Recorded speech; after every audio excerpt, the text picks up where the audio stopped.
Thank you. First off, want to congratulate UCLA. This was a really great atmosphere. I thought it was a tough basketball game, and I thought whoever won this game should probably be the overall #1 seed in the NCAA tournament. And, they got a win, and wish them well. We've done a lot of celebrating this year, and so when it's not our turn and someone else has the confetti or what have you, we're always going to do it the right way and take our pain and our disappointment and channel that into getting better. I thought our players left it all out there on the floor. I thought we fought. I thought we were tough. I thought we had one bad half of basketball in the second half. We missed shots. Then when we tried to attack and get to the rim, we didn't get to the free throw line. It was their half of basketball.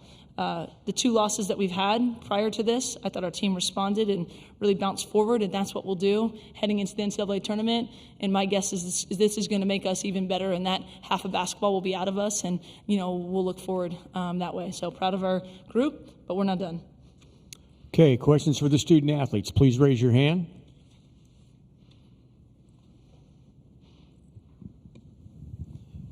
Yes, Dave Reinhardt, WCBK Radio. For either one of the players, please. Lots of runs in this ball game. You guys had a 12-0 run there in the first quarter.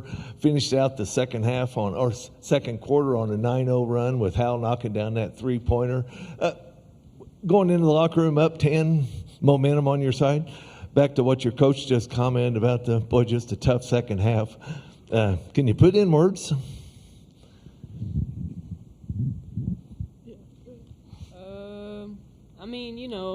We're always positive.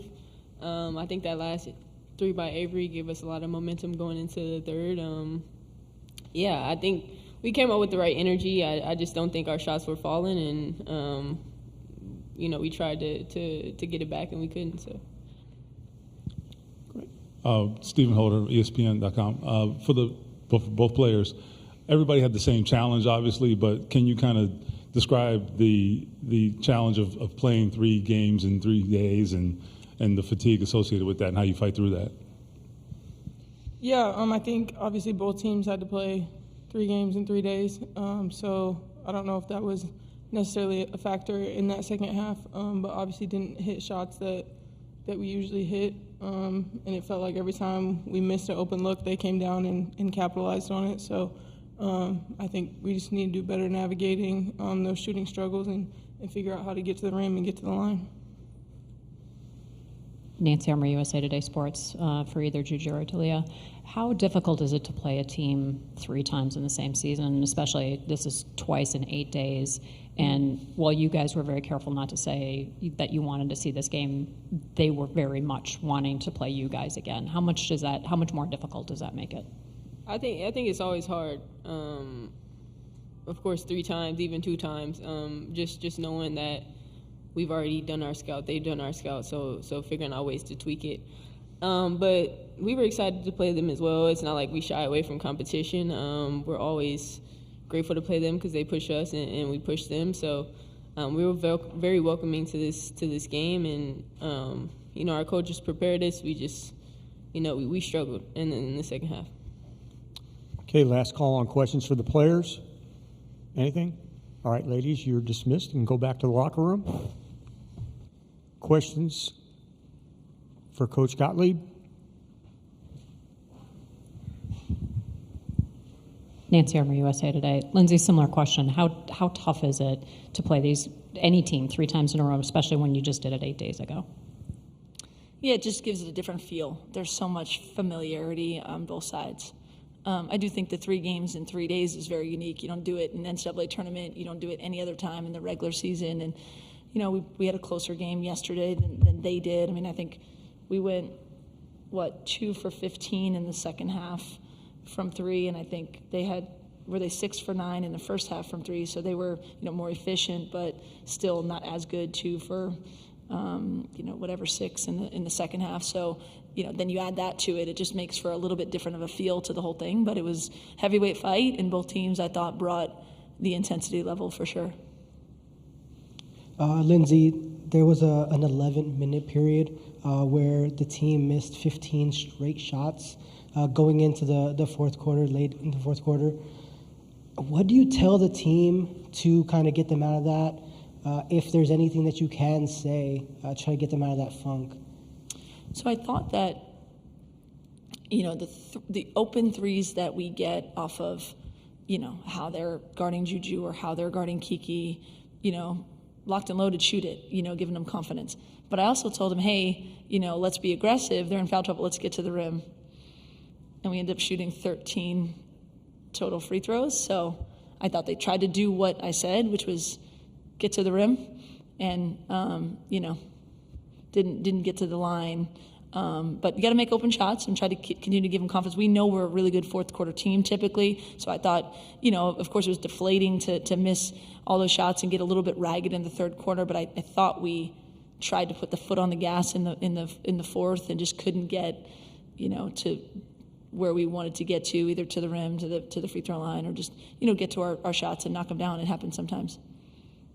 Lindsay over here, Steve Strimming, Excel Sports. I thought you struggled a little bit against Indiana. I thought you struggled a little bit against Michigan, and then coming into UCLA. Where do you refocus now headed into the tournament? Yeah, I think Indiana and Michigan are really good teams. We came into Indiana and, won without our starting center.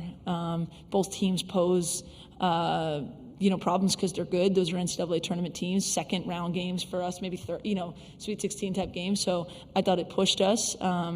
And like everybody else, we'll continue to use this weekend to get better.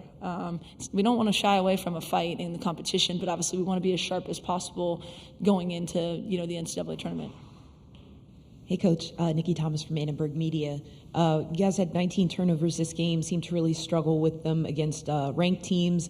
In the game, how do you stop the bleeding? And, how do you want to, focus on making that a priority moving forward into the tournament?